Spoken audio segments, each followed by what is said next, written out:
मुझे याद आने वाले मुझे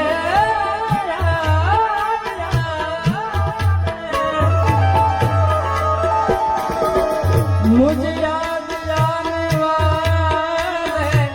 कोई रास्ता गई वक्ते कथाમાં આયા ડાયરો કર્યો બાપા ત્યારે હું એક કડી ગાયો તો રાજાભાઈનો ખૂબ ભાવ હતો કે બાપા માટે આ કડી આ ગીતની અંદર શું કહ્યું રહેને દે મુझको अपने कदमों की खाक बनकर रहने दे मुझको